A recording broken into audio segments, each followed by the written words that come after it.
Hello, today I want to talk about a quote that I saw in the internet somewhere by accident, and it goes like this: the rich stays rich by pretending to be poor, and the poor stay poor by pretending to be rich.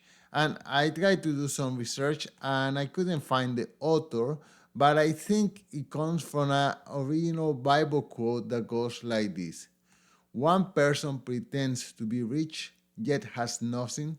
Another pretends to be poor, yet has great wealth. And this is from Proverbs 13:7. Okay, and this sparked some thoughts in my mind.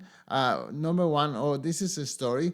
My landlord, I live in a rented apartment.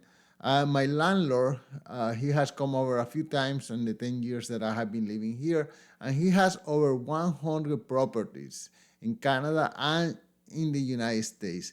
And this guy is very humble. Every time that I have seen him, he has come with working clothes, ready to get dirty. Even though he has 100 properties, he doesn't mind coming to the building and, rolling up his sleeve and getting on his knees to fix a toilet, to fix some kitchen cabinets, to fix whatever needs to be fixed. And he doesn't have a fancy car. He has a car that I assume is about 10 years old. He doesn't have any, I don't know, jewelry or anything like that.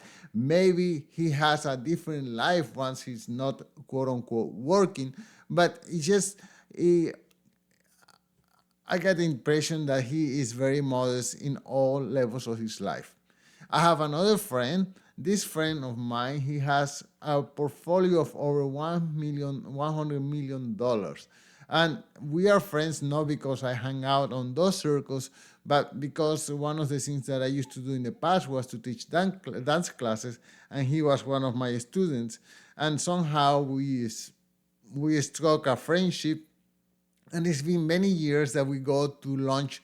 I don't know, maybe every other month or so to catch up with our life.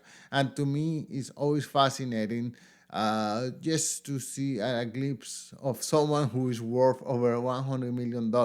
But the thing that catches more my interest is that my friend, although he has all this wealth, he never does anything to display it. He wears normal clothes. He doesn't wear, I don't know, stylish clothes. He has a regular car, nothing out of the extraordinary. So unless he tells you verbally, and he tells me verbally because I think it's been almost 10 years that we have had this friendship.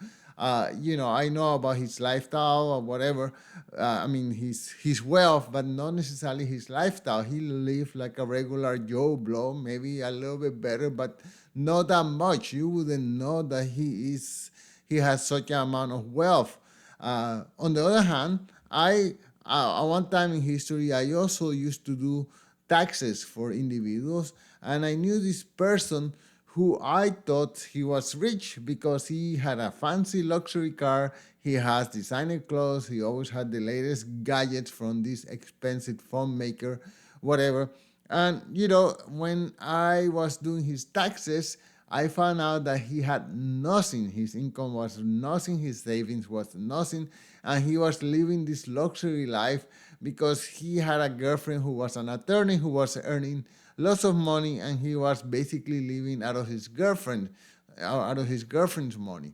And it just so happens that whenever they broke up, then he was struggling. He was struggling with credit card debts, and he was living from paycheck to paycheck. So this is one more time that if you have wealth, the best thing to do is to keep it quiet, keep it to yourself. It will give you better relationship with your friends, with your family, with your associates, with your co-workers. It will allow you to live a freer life.